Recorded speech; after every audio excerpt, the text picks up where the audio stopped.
ناظرین، انسان نے گزرتے وقت کے ساتھ ساتھ اپنی ضروریات کو پورا کرنے کے لیے بہت ساری ایجادات کی ہیں، اور گزرتے وقت کے ساتھ انسان نے انسانی امراض اور ان کے علاج میں بھی بہت ترقی کر لی ہے۔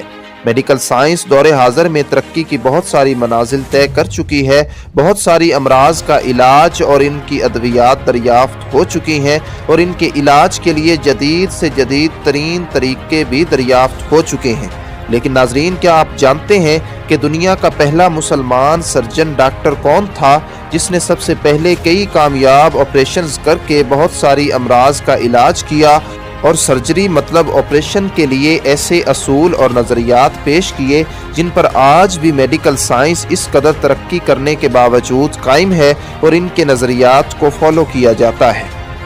السلام علیکم ناظرین، میں ہوں میاں شہباز اور ایک نئی ویڈیو میں پھر سے خوش آمدید۔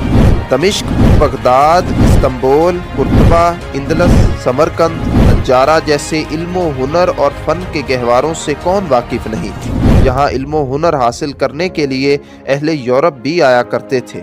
حکمت، طب، علم فلسفہ، منطق، مذاہب، علم فلکیات، الجبرا، علم الحساب، کیمیا، جراحی، ان تمام علوم میں ان کا کوئی ثانی نہیں تھا۔ ناظرین، مسلمان غور و فکر کے ساتھ ساتھ تجربہ بھی کرتے تھے۔ مسلمانوں نے علم اور عمل کے طریقوں کے ڈھیر لگا دیے تھے۔ مسلمان حکماء اور علماء نے علم و فن پر لاکھوں کتابیں لکھی جن کے تراجم یورپی زبانوں میں ہوئے۔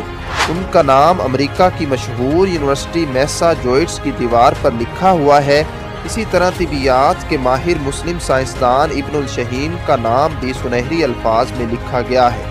ابن الشہیم کو اہل یورپ بابائے بصریات کے نام سے یاد کرتے تھے۔ ان کی مشہور کتاب المناظر کے حال ہی میں ترجمہ ہوا ہے۔ مسلمان حکماء، مفکرین، موجدوں اور سائنسدانوں کی تعداد ہزاروں میں ہے۔ ان میں چند مشہور نام ابن سینا، ابن بیتار، رازی، زہراوی، ابن تفیس، خوارزمی، عمر خیام، ابو ریحان اور البیرونی کے ہیں۔ ناظرین، آپ کو یہ جان کر حیرت اور خوشی ہوگی کہ دنیا کا پہلا سرجن مسلمان تھا جس کا نام ابو القاسم زہراوی تھا، جنہوں نے سرجری کی ابتدا کی۔ یہ کوئی 100 سالہ ماضی کا دور تھا۔ انہوں نے دوا کے ذریعے علاج اور سرجری کے ذریعے علاج کو ایک دوسرے سے علیحدہ کیا۔ انہوں نے آپریشن کے ذریعے علاج کا سلسلہ رائج کیا اور ہزاروں آپریشن کیے۔ میڈیسن کے ذریعے علاج کو علاج بالدوا کہا جاتا تھا۔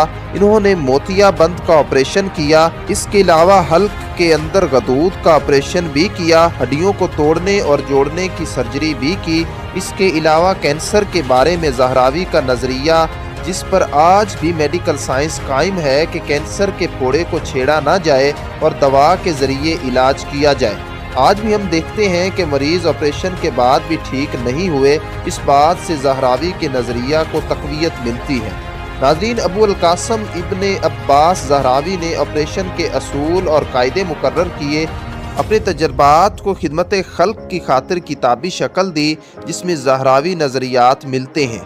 وہ کتاب تعریف کے نام سے مشہور ہوئی اور انہیں جراحی کا بانی بھی کہا جاتا ہے۔ ان کی تحقیقات اور کتاب کا جب یورپی قوموں نے مقامی زبانوں میں ترجمہ کیا تو ناموں میں تبدیلیاں آئیں۔ وہ قرطبہ یونیورسٹی میں تعلیم حاصل کرنے کے بعد سرجری کی طرف متوجہ ہوئے اور عظیم کارنامے انجام دیتے ہوئے اندلس کے مشہور حکمران عبد الرحمن الناصر کے دور میں شاہی شفاخانے میں مقرر ہوئے۔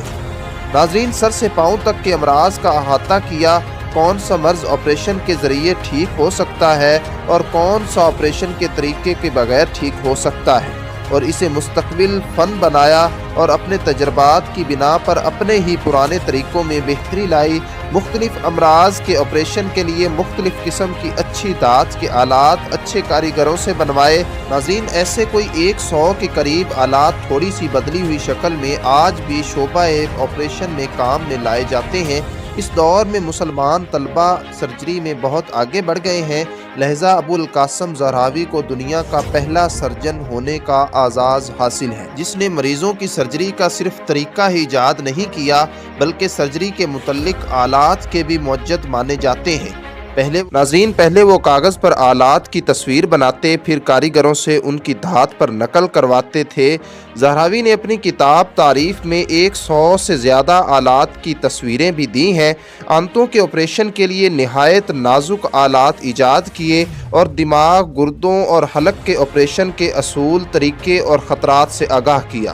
ناظرین، آپریشن کے لیے مریض کو کس طرح تیار کرنا چاہیے، کس جگہ آپریشن ہو وہاں کیا ضروری آلات ہونے چاہیے، مریضوں کو کس طرح بے ہوش کیا جائے، کون سی دعاؤں میں کیا احتیاط برتا جائے، یہ تمام اصول انہوں نے اپنی کتاب تعریف میں بتائے ہیں۔